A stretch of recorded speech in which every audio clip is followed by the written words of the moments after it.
This is Despite Apple's latest release of the M2 chips, I have zero regrets about getting my 16-inch M1 Max 6 months ago. Long anticipated, the device met all my expectations, providing an excellent experience. It also taught me a thing or two as a content creator, which is the main reason for making this video. Using my experience with the device, I'll help you choose if you plan to update, considering different options. I won't cover any gaming as I'm not a gamer. I also won't get into actual benchmarks as I'm not that technical, but only care about real-life performance, including content and digital product creation, everyday use, coding and music production.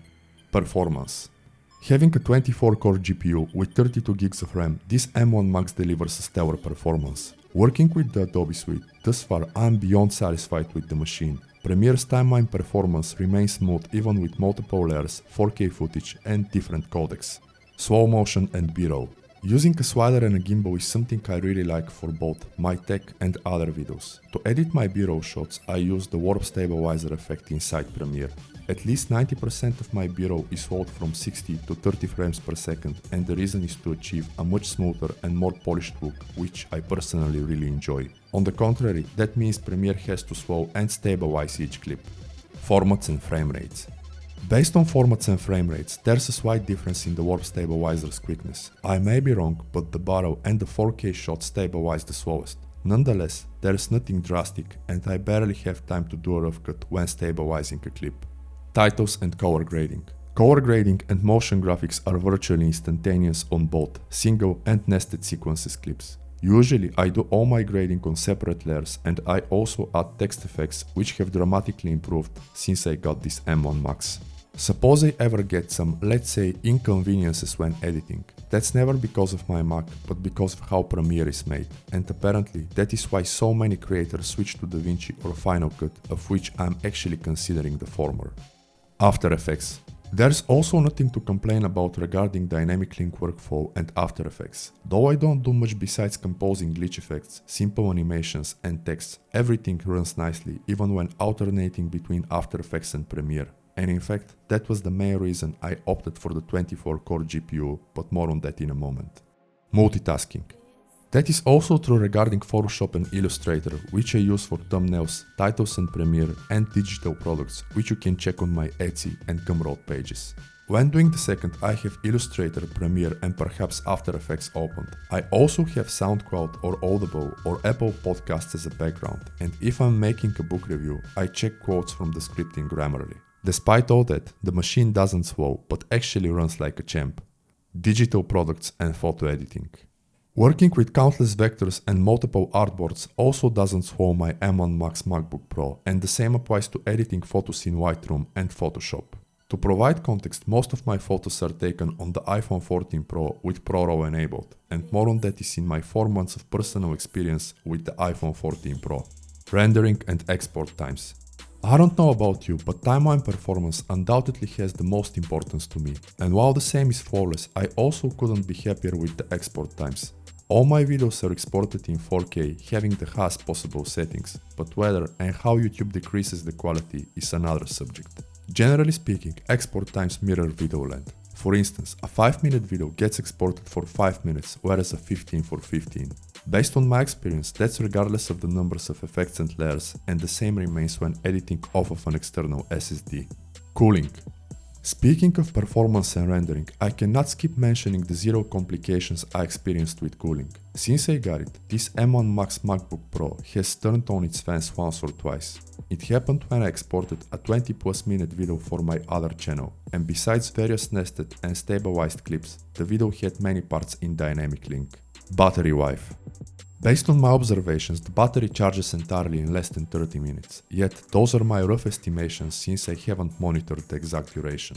Depending on what I do, it can last up to 2 or even 3 days of usage. Scripting videos in Grammarly, writing code in Visual Studio Code, surfing the web and even white work in Illustrator and Photoshop barely deplete the battery. Intense editing can last up to 6 or 7 hours, depending on the project and whether I'm also using After Effects.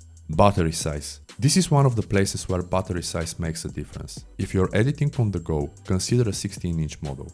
However, due to having fewer power cores and more efficiency cores, the M2 chip can push identical performance, preserving battery life. Based on my research, the higher efficiency core count is the most significant difference between the M1 and the M2 models. So if you constantly edit on the go or prefer working from cafes, opting for an M2 model might be reasonable. Personal experience.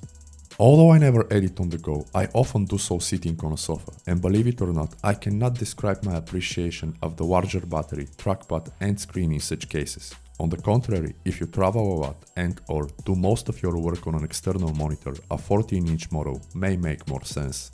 The same applies if you alternate between workplaces, so it all depends on workflow. When rendering, I always have my machine plugged into a power supply, and that usually gets the battery charged by the time the export is done. How cool is that really? Whether you're writing in Grammarly or Notion, coding in Visual Studio Code, designing in Illustrator or editing in your preferred NOE, your eyes will appreciate the Liquid Retina display. Speaking of that, the M2 models have the same, so there's nothing to gain by opting for them in terms of display. I did plenty of the mentioned, and the Liquid Retina XDR is absolutely stunning. The colors are vivid and the contrast is bright. Everything looks gorgeous even when I rock my blue white blocking goggles, so whatever I do, the display makes it a pleasure for my eyes. Keyboard and trackpad. Like the display, the M2 models have the same keyboard and trackpad, so nothing new in that regard. And while both are flawless, investing in an external monitor, keyboard and mouse will make a difference, especially for coding, designing and editing. Speaking of that, I got the MX Master mouse and it made my editing much more efficient. Design and aesthetics. These are the first entirely redesigned MacBook Pros in a long time. Everything feels premium and the chassis is like a tank. Nevertheless, the device doesn't feel bulky or heavy. Quite the opposite. It is pretty light and extremely pleasant to use. While the M2 models provide identical comfort with the same design and aesthetics, different people have different opinions, and mine is of a 6.4 guy with relatively large palms. Color. I opted for space gray as it feels very sleek and low-key, reminding me of stuff from Star Wars. The silver contrasts nicely with its keyboard, yet I found it to be too loud. Plus, the space gray matches all the gear I have much better, so it depends on your situation and preferences. A half year later, I have zero regrets. Some call the space gray a fingerprint magnet, but I wouldn't say that is the case save for the Apple logo. Others also claim it gets scratches easily, but mine doesn't have any, so I guess that depends on the user. Ports. Like others, I couldn't be more grateful Apple returned all the ports, especially the SD card reader, which is the one I've been using the most. Not having to use dongles is such a breeze, and the only cable I use is the Thunderbolt one for my Apollo Twin. With the same exact cutouts, the M2 models offer nothing more regarding ports. Speakers. According to Apple, the M2 model speakers are the same. According to some YouTubers, they are actually worse. Whether that is the case, I cannot tell since I haven't used the newer model. Another I really enjoy about this M1 Max MacBook Pro is its crispy and loud sounding speakers. As a music producer, I recommend using them as a reference speakers, especially if aiming for the crispiest possible mixes. The sound is rich and full, and the bass/808s are very well defined.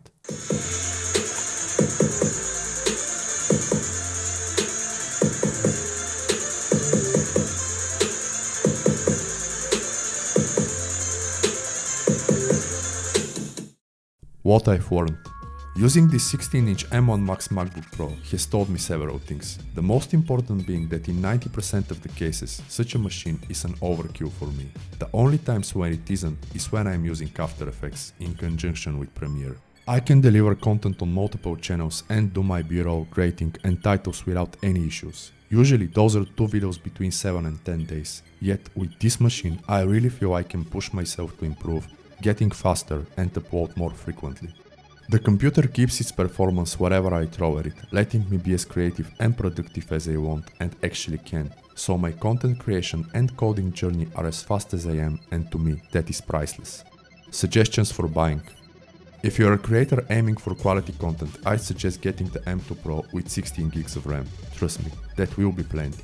If you have a good deal on the M1 version, opt for that instead, as the difference is basically negligible. The size entirely depends on your situation and preferences. If you're only doing talking headshots without BRoll, effects and other titles like most people on YouTube saying hey guys, then consider the M2 MacBook Air or MacBook Pro. If you have a good deal on the M1 version, opt for that instead, as the difference is basically negligible. No regrets. On the other hand, I have zero regrets for purchasing my 16-inch M1 Max MacBook Pro, as it allowed me to future-proof, not think about updating for a while and focus on building myself as a creator. But that's just my opinion. Let me know whether you agree, such as what model you bought or plan on buying and why. I'll be happy to hear your thoughts in the comments below. Otherwise, like this video if you enjoyed it, subscribe to this channel for more content like this, check my other works, and I'll see you in the next one. Thank you for your time.